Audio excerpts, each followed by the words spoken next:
फिर से स्वागत है सारंग गुरु के डिजिटल क्लास में। मैं ओम प्रकाश गिरी क्लास 12 बायोलॉजी की बात कर रहा हूँ। इसमें आज हम लोग एक नए टॉपिक, लास्ट वीडियो में हम लोगों ने रेप्लिकेशन ऑफ डीएनए की बात की थी। आज हम बात करने जा रहे हैं transcription. Transcription that is the अनुलेखन। सामान्य तौर पे आपको आइडिया होगा कि ट्रांसक्रिप्शन इंग्लिश में यूज करते हैं, ट्रांसक्रिप्शन और ट्रांसलेशन दोनों टर्म्स यूज करते हैं। तो जो जेनेटिक इंफॉर्मेशंस हैं, हम जेनेटिक्स के रेफरेंस में आनुवंशिकता के संदर्भ में आज बात करेंगे और यहाँ पर ट्रांसक्रिप्शन क्या है इसको समझने का प्रयास करेंगे। जब सेंट्रल डोग्मा की बात हुई थी, पिछले वीडियोज को अगर देखें तो आपको आइडिया मिलेगा। तो फ्लो ऑफ इंफॉर्मेशन, सूचनाओं का बहाव की बात थी। तो सूचनाएं सामान्य तौर पर क्या होता है, हम ये जानते हैं कि डीएनए हमारे शरीर में हमारी कोशिकाओं का आनुवंशिक पदार्थ है। सारी सूचनाएं इसके पास एकत्र हैं और इन सूचनाओं के आधार पर ही जो कुछ भी एक्टिविटीज हो रही हैं, जो भी फंक्शन हो रहे हैं हमारे बॉडी में, जो मेटाबॉलिज्म की प्रक्रिया है, ये सारा यहाँ से रेगुलेट हो रहा है। तो क्या ये डायरेक्ट रेगुलेट हो रहा है? तो इसका आंसर होगा नहीं। होता क्या है कि डीएनए से आरएनए का निर्माण होता है और वो भी एमआरएनए, मैसेंजर आरएनए, जो कि सूचनाएं जो डीएनए के पास है, उन सूचनाओं को डीएनए से लेकर साइटोप्लाज्म में जाती है और इसके अकॉर्डिंग जो एमआरएनए इंफॉर्मेशंस लेके जाती हैं, इन्हीं इंफॉर्मेशंस के ग्राउंड पर प्रोटीन का सिंथेसिस होता है, प्रोटीन बनता है और जिस तरह के प्रोटीन्स बनते हैं उस तरह की मेटाबॉलिक रिएक्शंस होते हैं।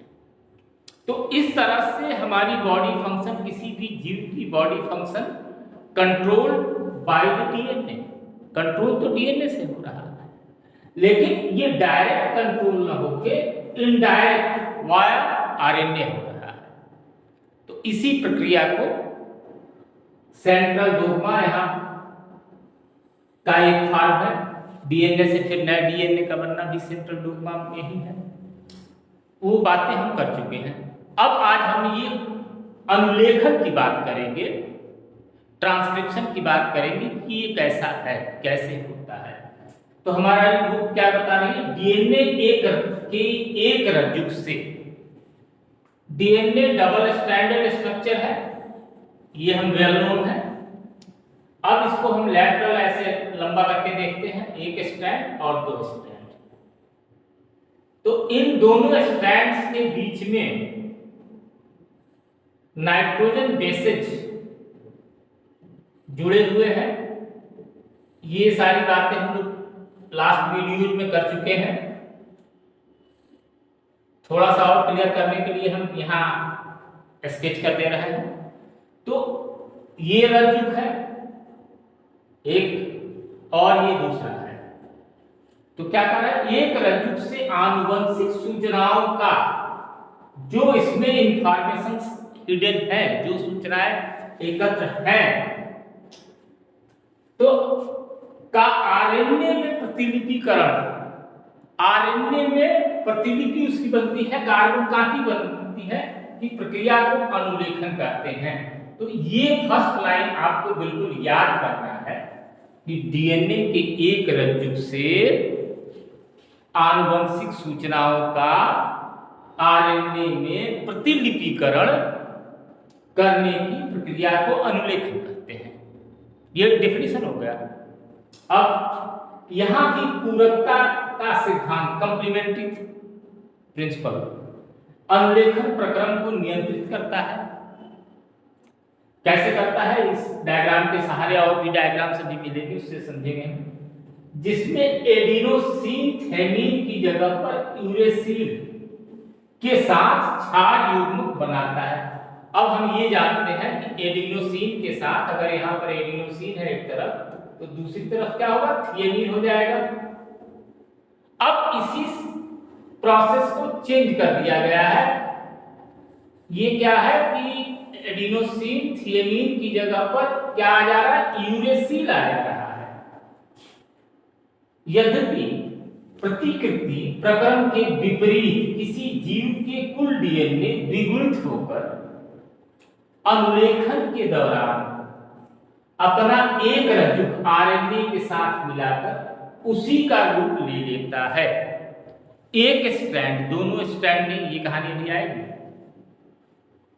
इससे डीएनए की लड़ी व जगहों का पता चलता है जो अनुलेखन में भाग लेते हैं, जो पार्टिसिपेट कर रहे हैं। डीएनए के जो सेगमेंट्स हैं जिनसे कि आरएनए बनते हैं, उसकी इंफॉर्मेशन मिलती है। अनुलेखन के दौरान दोनों रज्जुकों की प्रतिलिपिकरण क्यों नहीं होती है, ये बड़ा क्वेश्चन मार्क है। देखिए, इसका साधारण सा उत्तर है, फर्स्ट आंसर, दोनों रज्जुक टेम्पलेट के रूप में कार्य करते हैं, तब उनसे विभिन्न अनुक्रमों वाले आरएनए अणुओं का अनुलेखन होता है। दोनों स्ट्रैंड्स को, इसको भी कलर चेंज करें थोड़ा क्लियर होगा, इसको भी पार्टिसिपेट करना होता है और इसको भी, दोनों को। इसमें से एक कोडिंग स्ट्रैंड होता है और दूसरे को टेम्पलेट स्ट्रैंड कहते हैं। अभी आगे क्लियर हो जाएगा। याद रखो, पूरकता का मतलब समानता नहीं है, बिल्कुल complementary, that's not the same, same नहीं है, कंप्लीमेंट्री है।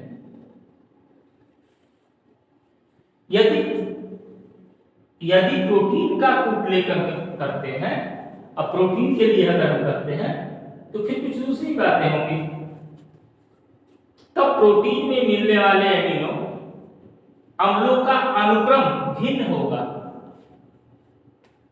इसी डीएनए का एक भाग दो भिन्न प्रोटीनों का कूटलेखन करता है, तब आनुवंशिक सूचना स्थानांतरण तंत्र द्वारा जटिलता उत्पन्न करती है। अगर दोनों स्ट्रैंड से बनना शुरू हो जाए तो कॉम्प्लिकेशंस हो जाएंगे, दोनों के दो अलग अलग टाइप के बनेंगे, जिससे कि सिस्टम क्लैश कर जाएगा।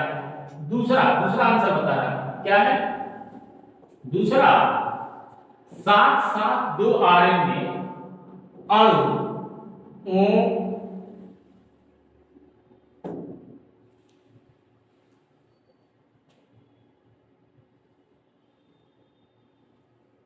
जो एक दूसरे के पूरक है, इनके निर्माण से द्विरज्जुक, अब डबल स्टैंडर्ड आरएनए बनेगा। जबकि आरएनए के स्ट्रक्चर के बारे में हम जानते हैं कि RNA is single standard structure, single stand होना चाहिए। उसका जो मूल स्वभाव है, मूल स्वरूप है, वही चेंज हो जाएगा, जिससे आरएनए के प्रोटीन में अनुलेखन नहीं हो पाता है और अनुलेखन का प्रयास व्यर्थ जाता है। अगर इस तरह का ट्रांसक्रिप्शन कराया जाए तो ट्रांसक्रिप्शन कराना बेकार हो जाएगा। तो दो बातें हो गई, एक तो डबल स्टैंडर्ड बन जाएगा और अलग अलग टाइप के प्रोटीन बनेंगे जो कि किसी भी सिस्टम के लिए सुटेबल नहीं है। जी क्लियर? अब देखते हैं अनुलेखन इकाइयां, ये इसमें यूनिट्स हैं। डीएनए में अनुलेखन इकाई के मुख्यतः 3 भाग होते हैं। वैसे हम लोग तो 4 भाग भी पढ़े हैं, लेकिन आपके सिलेबस में 3 है तो 3 ही रखा जाए। पहला उन्नायक, प्रोमोटर, यहां से काम शुरू होगा, ये प्रोमोटर है। दूसरा है संरचनात्मक जीन, स्ट्रक्चरल जीन, वास्तव में फंक्शन यहीं पर होता है। और थर्ड है टर्मिनेटर, समापक, यानी कि वहां जाकर प्रक्रिया समाप्त हो जाएगी। उन्नायक फंक्शनल क्रियात्मक और तीसरा टर्मिनेटर समापक, 3 स्टेप में ये हो रहा है। अनुलेखन इकाई के संरचनात्मक जीन डीएनए के द्विरज्जुक का ही भाग है, यानी कि ये द्विरज्जुक दो स्ट्रैंड में से कोई एक पार्ट हो सकता है, यहां से यहां तक मान लिया पार्ट हो सकता है। चूंकि रज्जु विपरीत ध्रुवता की ओर होते हैं, इसीलिए डीएनए निर्भर RNA polymerase, DNA dependent RNA polymerase, ठीक है, इंग्लिश में क्या करेगा, बहुलकन केवल एक दिश फिफ्थ प्राइम से थर्ड प्राइम की ओर उत्प्रेरित होते हैं। ये फिफ्थ प्राइम से चलेंगे, बनना शुरू होगा और ये थर्ड प्राइम की ओर जाएंगे। रज्जु जिसमें ध्रुवता थर्ड प्राइम से फिफ्थ प्राइम की ओर है, वह टेम्पलेट के रूप में कार्य करते हैं। अब यहां हम ले लेते हैं थर्ड प्राइम से ये फिफ्थ प्राइम टेम्पलेट है, तो बट नेचुरल है कि ये वाला क्या होगा, फिफ्थ प्राइम से थर्ड प्राइम है। तो ये जो नीचे वाला स्ट्रैंड हमारा है वो क्या है, वो टेम्पलेट होगा, टेम्पलेट का कार्य करेगा, टेम्पलेट होगा, ठीक है। इसलिए यह टेम्पलेट रज्जु कहलाता है, ठीक है, टेम्पलेट हो गया। दूसरी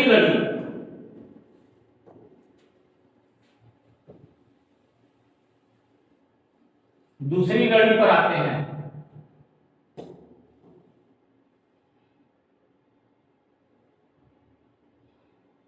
यहां तक आ जाए तब बात क्लियर होगी।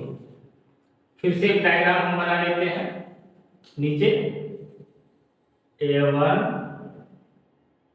और ये 2, ये हो गया टेम्पलेट, T लिख दिया और इसको लिख दिया C, कोडिंग स्ट्रैंड। चलो कोडिंग स्ट्रैंड, और ये टेम्पलेट, या इसको क्या लिखते हैं, non coding strand, non coding strand. तो ये नॉन कोडिंग क्या है, थर्ड प्राइम से शुरू हो रहा है, थर्ड प्राइम की ओर बढ़ रहा है, और ये कोडिंग जो है फिफ्थ प्राइम से शुरू होकर थर्ड प्राइम की ओर बढ़ रहा है, ठीक। अब देखते हैं दूसरे लड़ी, इसमें ध्रुवता फिफ्थ प्राइम से थर्ड प्राइम यानी ऊपर वाली अनुक्रम आरएनए जैसा होता है। अब सीधा सा बिल्कुल आसान, जो ये कोडिंग स्ट्रैंड है यही आरएनए है, थोड़ा सा अंतर आएगा, क्या, थियामीन की जगह पर यूरेसिल आ जाएगा। हाँ देखो, थियामीन के अलावा इस जगह पर यूरेसिल होता है, बस कहानी खत्म है। थोड़ा सा आप दिमाग एक बार लगा दो, बिल्कुल आसानी से आपको ये समझ में आ जाएगा। ट्रांसक्रिप्शन, अनुलेखन, अनुलेखन के दौरान स्थानांतरित हो जाता है। यह रज्जु जो किसी भी चीज के लिए कूटलेखन नहीं करता, ये कूटलेखन नहीं कर रहा है, कूटलेखन रज्जु कहलाता है, करता कुछ नहीं है, लेकिन नाम उसी का है, कोडिंग स्ट्रैंड या कूटलेखन स्ट्रैंड। क्लियर हो रहा? नीचे जो टेम्पलेट है, टेम्पलेट के ऊपर वजन है, काम इसको करना है, लेकिन इनका नाम है टेम्पलेट, नॉन कोडिंग स्ट्रैंड। इसका ऊपर वाले का नाम है कोडिंग स्ट्रैंड।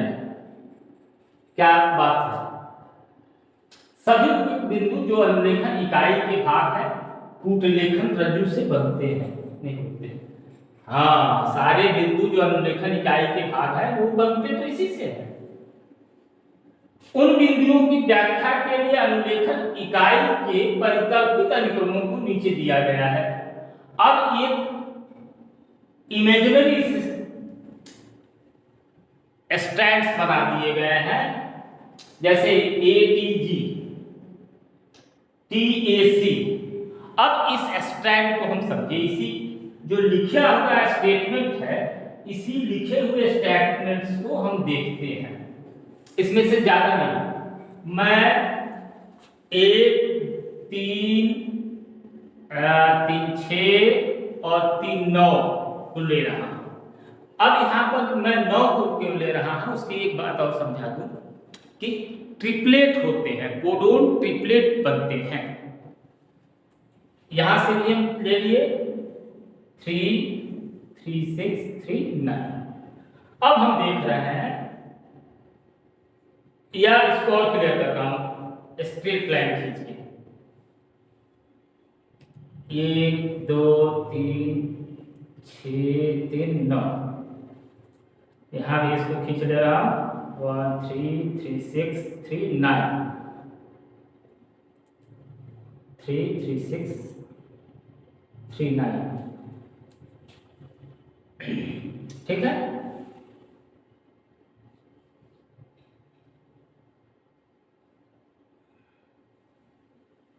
ये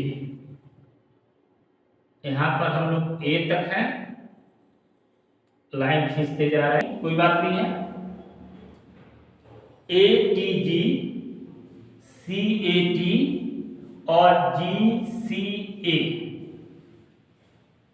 यहां से T A C, G T A, C G T. देखिए हम लोगों ने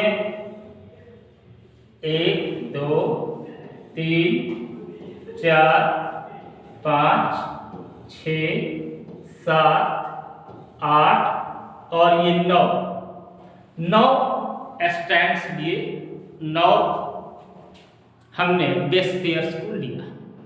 अब 9 बेस पेयर्स क्यों लिए?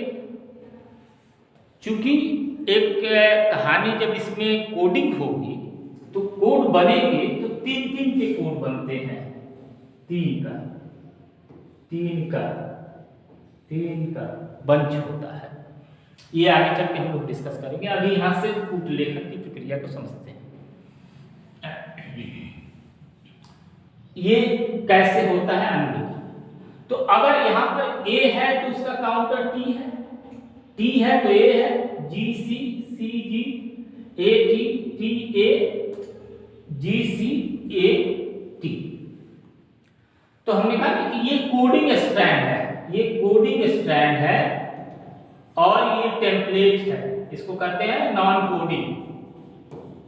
बनता इस पर है, लेकिन होगा क्या कि बस ये सारे अल्फाबेट्स जो नाइट्रोजन बेसिस है, ए हो जाएगा, टी थियमीन रिप्लेस हो जाएगा, यू हो जाएगा, जी एज इट इज रह जाएगा, सी एज इट इज रह जाएगा, ए एज इट इज रह जाएगा, टी की जगह यू हो जाएगा, जी की एज इट इज रह जाएगा, सी एज इट इज रह जाएगा और ए एज इट इज रह जाएगा।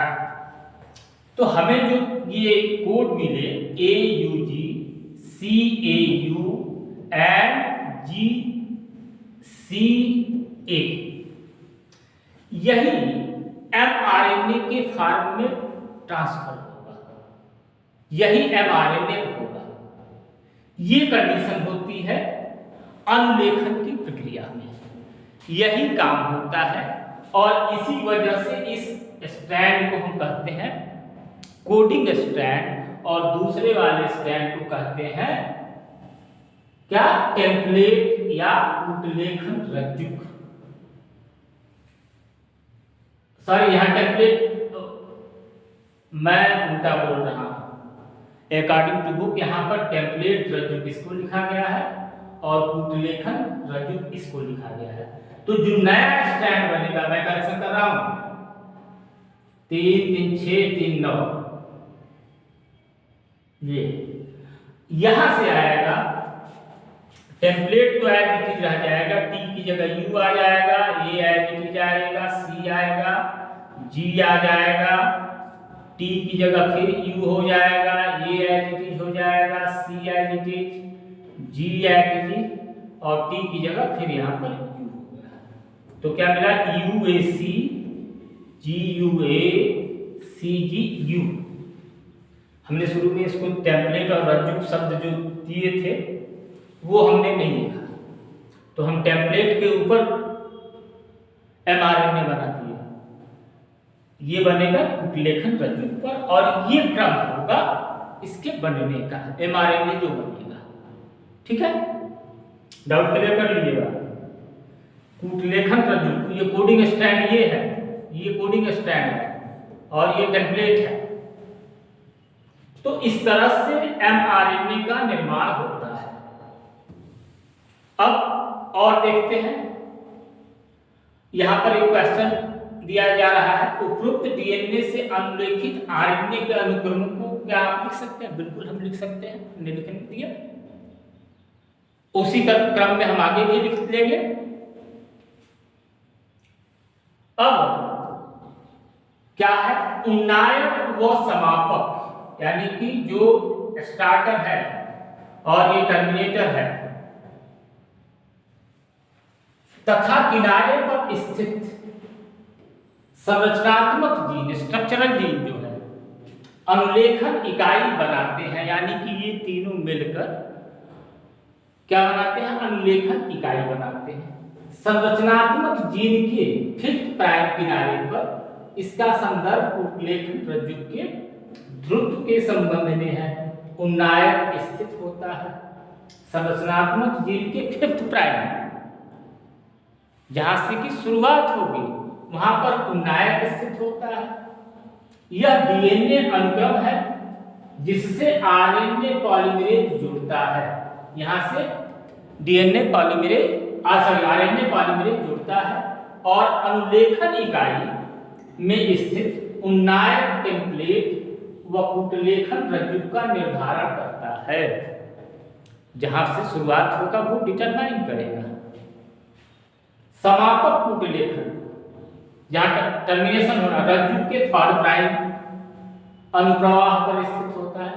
तो क्लियर है, हम लोग पहले भी बात की है कि 5th प्राइम से प्रोसेस शुरू होगी mRNA के ट्रांसक्रिप्शन की, अनुलेखन की, और वो 3rd प्राइम की ओर जाएगी। इसके अतिरिक्त उन्नायक के प्रति प्रवाह व अनुप्रवाह की तरफ, प्रतिप्रवाह रिवर्स साइड में और अनुप्रवाह उस साइड में नियामक अनुक्रम होते हैं। इन अनुक्रमों की कुछ विशेषताओं के बारे में जब जीन अभिव्यक्ति नियमन के बारे में वर्णन होगा तब जानकारी दी जाएगी। चलिए, जीन एक्सप्रेशन जब आएगा, अब आगे आते हैं, इस डायग्राम से क्लियर करते हैं। अब इस डायग्राम में हम क्या देख पा रहे हैं? ये दोनों डीएनए के स्ट्रैंड हैं, एक और ये दूसरा स्ट्रैंड है। ये दोनों स्ट्रैंड्स हैं, ये हम पहले क्लियर कर लें। पहले वाला जीन जो है 3rd प्राइम से 5th प्राइम की तरफ डायरेक्शन में है, ठीक है। दूसरा नीचे वाला जो है वो 5th प्राइम से 3rd प्राइम के डायरेक्शन में है। तो हम जान रहे हैं कि जो 5th से 3rd प्राइम की ओर जो स्ट्रैंड जा रहा है वो कोडिंग स्ट्रैंड है, उसी पर mRNA बनेंगे।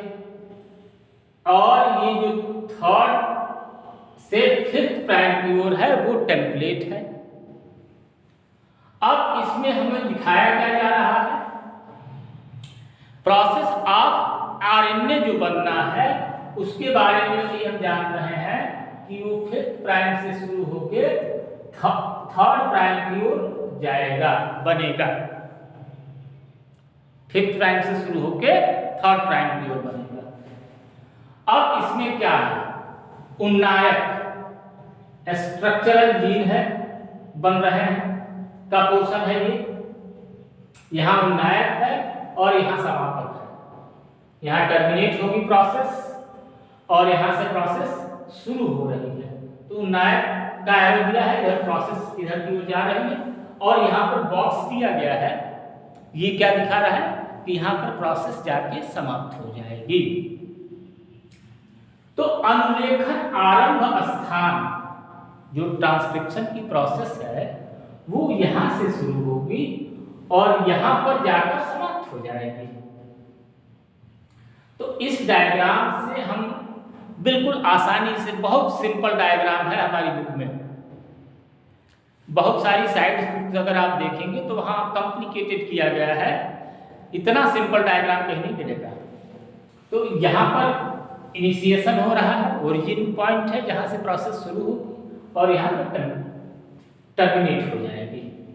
अनुलेखन आरंभ स्थान है। अब यहाँ पर स्ट्रक्चरल जीन्स बनते हैं, टेम्पलेट रज्जु के साइड में यहाँ बनेंगे, बनने की प्रक्रिया यहाँ होगी, लेकिन कार्बन कॉपी किसकी होगी, इस कोडिंग रज्जु का कंप्लीमेंट्री होगा, यहां से बनेगा। क्या होगा, यहां अगर थियमीन है बस डिफरेंस यही आएगा, तो यहां पर यूरेसिल लगाया जाएगा। बाकी सारे तीनों अल्फाबेट्स में हम जान रहे हैं ए, टी और यू, यही आपस में एक्सचेंज होना है। ए एज इट इज रह जाएगा, टी और यू में सिर्फ चेंजेस होंगे। सी और जी ये भी एज इट इज रह जाते हैं। तो इस तरह से प्रोसेस ऑफ ट्रांसक्रिप्शन इस बेस पर, इस टेम्पलेट पर होगा तो टेम्पलेट पर, लेकिन कोडिंग यहां से चलेगी। आगे बढ़ते हैं। फिर अनुलेखन एकल की आरेखीय संरचना, इस संरचना को आप समझ गए होंगे मुझे लग रहा है। अगर एक बहुत सिंपल डायग्राम है, अनुलेखन इकाई व जीव हम समझ लेते हैं थोड़ा सा, ज्यादा डिटेल में नहीं है, इसका एक पार्ट और बनाऊंगा। पूरी प्रोसेस को एक वीडियो में कंप्लीट करना कुछ लंबी प्रोसेस हो जाएगी, तो इसलिए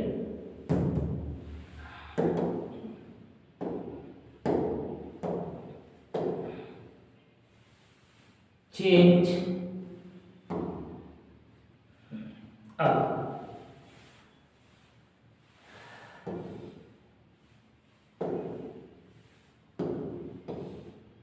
अनुलेखन इकाई यूनिट्स क्या है और कैसे क्या होगा, वह जीन वंशागति की क्रियात्मक इकाई है, वंशागति की फंक्शनल यूनिट है जीन की स्टेटमेंट है। इसमें कोई संदेह नहीं है कि जीन डीएनए पर स्थित होते हैं, ये भी बात होगी। जीन को डीएनए अनुक्रम के शब्दों में साहित्यिक रूप से परिभाषित करना कठिन है। अब देखिए, जीन को डीएनए सीक्वेंसिंग के हिसाब में उसको लिटरेचर फॉर्म में साहित्यिक रूप से परिभाषित करना कठिन है। तब क्या होगा, टीआरएनए अथवा आरआरएनए अणु डीएनए अनुक्रम के अंतरण के लिए कार्य करते हैं, डीएनए के अकॉर्डिंग काम करते हैं, उनसे भी जीन परिभाषित होता है। परिभाषा के अनुसार अब क्या हो रहा है, समपाद सिस्ट्रान डीएनए का वह खंड है जो पॉलीपेप्टाइड का उल्लेखन करता है।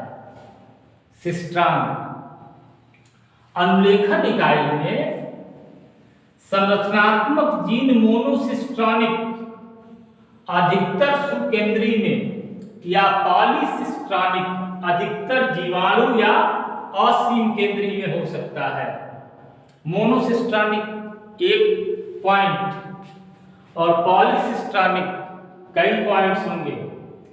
सुकेंद्रकी में मोनोसिस्ट्रॉनिक संरचनात्मक जीन मिलते हैं जिससे अंतरापित कूटलेखन अनुक्रम पाए जाते हैं।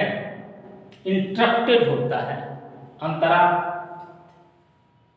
ठीक। सुकेंद्रीय में जीन विखंडित होते हैं, टुकड़े होंगे। कूटलेखन अनुक्रम या अभिव्यक्त अनुक्रमों को व्यक्ति एक्सॉन्स कहते हैं। व्यक्तेक के वे अनुक्रम हैं जो परिपक्व या संसाधित आरएनए में मिलते हैं। जो एक्सॉन्स हैं वो संसाधित आरएनए में मिलेंगे। व्यक्ति अव्यक्ते द्वारा अंतरापित होते हैं। एक्सॉन्स जो है इलेक्ट्रॉन के द्वारा अंतरापित होते हैं। अव्यक्ते या मध्यवर्ती अनुक्रम, बीच वाले आ गए जी, परिपक्व या संसाधित आरएनए में नहीं मिलते। तो क्या है? अव्यक्ते या मध्यवर्ती अनुक्रम जो है संसाधित, जो रेक्टिफाइड है, आरएनए में नहीं मिलते। डीएनए खंड के अर्थ में अंतरापित जीन व्यवस्था जीन की परिभाषा को जटिल बना देती है। अभी हम जाए कि आगे पढ़ेंगे, जब आरएनए की फॉर्मेशन होगा तो इसमें स्प्लाइसिंग होगा, टुकड़े होंगे कुछ इस तरह का, कुछ टुकड़े इसमें होंगे। सपोज दैट हमने 4 टुकड़े यहाँ से पोर्शन अलग किए, अब इस 4 के अलावा ये पोर्शन, ये पोर्शन, ये पोर्शन, 3 टुकड़ा ये हुआ और 4 टुकड़े। तो इसमें से इंट्रॉन और एक्सॉन्स हम मान लेते हैं कि ये एक्सॉन है, ये एक्सॉन हो गया और ये होगा इंट्रॉन। तो अब ये क्या बता रहे हैं? इंट्रॉन अव्यक्ते यानी कि इंट्रॉन या मध्यवर्ती अनुक्रम में परिपक्व या संसाधित आरएनए में नहीं मिलते, यानी कि ये नहीं मिलेंगे आगे। जब कौन मिलेगा? तो ये एक्सॉन्स हैं, यही आगे जाके 1 2 3 4 टुकड़े हैं और यही 4 टुकड़े एसोसिएट होंगे और अंतरापित जीन व्यवस्था में ये मिलेंगे एक्सॉन्स। अब लक्षण की वंशागति संरचनात्मक जीन के उन्नायक व नियामक अनुक्रमों द्वारा प्रभावित होते हैं। जो लक्षण होंगे वंशागति के वो उन्नायक और नियामक, इनिशिएटर और टर्मिनेटर, इसके द्वारा प्रभावित होंगे। क्योंकि कभी कभी नियामक अनुक्रम अस्पष्ट रूप से नियामक जीन कहलाते हैं। नियामक अनुक्रम जो है वो अस्पष्ट रूप से क्लियर नहीं है, वो नियामक जीन कहलाते हैं। इसके बावजूद ये अनुक्रम किसी आरएनए या प्रोटीन का कूटलेखन नहीं करते। They don't have the role in the formation of the RNA या प्रोटीन के फॉर्मेशन में ये कोई रोल परफॉर्म नहीं करते। अब इस वीडियो में मैं इतना ही रोक रहा हूं। नेक्स्ट वीडियो में नेक्स्ट हेडिंग डिस्क्राइब करूंगा कि आरएनए के प्रकार व अनुलेखन का प्रक्रम, आरएनए के प्रकार व अनुलेखन का प्रक्रम किस तरह से होता है, इसको हम नेक्स्ट पार्ट में देखेंगे। ठीक है? Okay, thank you very much for the watching of video. बहुत इंपॉर्टेंट टॉपिक है, ये याद रखिए। हमेशा हमारे बोर्ड एग्जाम्स में एक क्वेश्चन इस टॉपिक से होना ही होना है, वो चाहे 1 नंबर का हो या 1 से ज़्यादा नंबर का हो। Okay, thank you.